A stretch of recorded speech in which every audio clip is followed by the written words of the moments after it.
রমজানেও কোরআন পড়ে না, পোলাপানের হাতে আছে মোবাইল ফোন।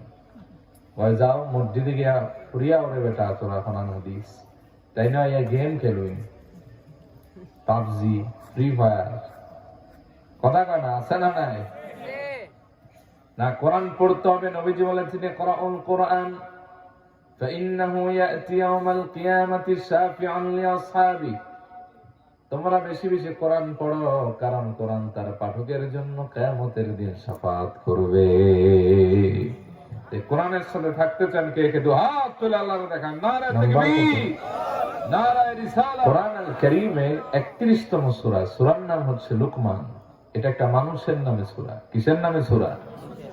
কোরআন আল কারীমে আল্লাহ তাআলা 8টা সূরা মোট মানুষের নামে নাযিল করেছেন। এর ভিতরে 6টা হচ্ছে নবীদের নামে। সুবহানাল্লাহ পড়বেন না? সুবহানাল্লাহ। 1 সূরা হুদ, 2 নম্বরে সূরা ইউনূস, 3 নম্বরে সূরা ইউসুফ, 4 নম্বরে সূরা ইব্রাহিম, 5 নম্বরে সূরা মুহাম্মদ, 6 নম্বরে সূরা নূহ। মোট হলো কয়টা? আর 2টা নবীদের নামে না, কিন্তু সাধারণ মানুষের ভিতরে শ্রেষ্ঠ মানুষ একজন হলো পুরুষ, আর একজন হচ্ছে মহিলা। পুরুষ হচ্ছেন হযরতে লুকমান আলাইহিস সালাম, আর মহিলা হচ্ছেন হযরত মারিয়াম আলাইহিস সালাম। সুবহানাল্লাহ পড়েন।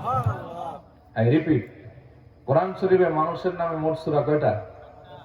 এর মধ্যে নবীদের নামে কয়টা? কি কি আমি শেষে আবার জিজ্ঞেস করব, ভালো করে শুনেন।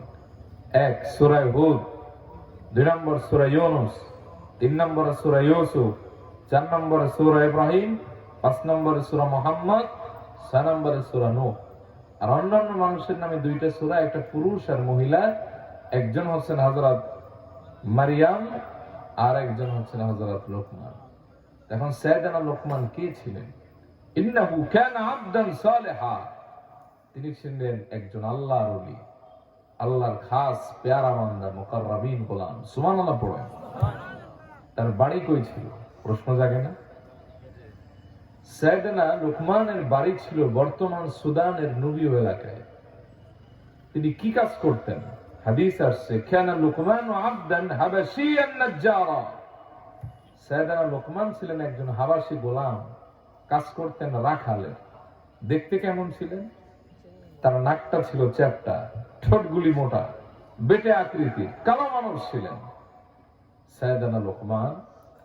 তিনি রাখালের কাজ করতেন। কেউ কেউ বলেছেন তিনি দর্জি ছিলেন, কেউ কেউ বলেছেন কাঠমিস্ত্রি ছিলেন, তবে এগুলি রিওয়ায়াতের দিক থেকে মজবুত না। তিনি যে সময় পৃথিবীতে আগমন করেছেন ওই সময়টা ছিল হযরত দাউদ আলাইহিস সালামের যুগ। তিনি দাউদ আলাইহিস সালামের সমসাময়িক ছিলেন। কেউ বলেছেন তিনি ছিলেন হযরত দাউদের ভাগ্নে, কেউ বলেছেন খালাতো ভাই। তো সাইয়েদনা লুকমান তিনি রাখালের কাজ করতেন।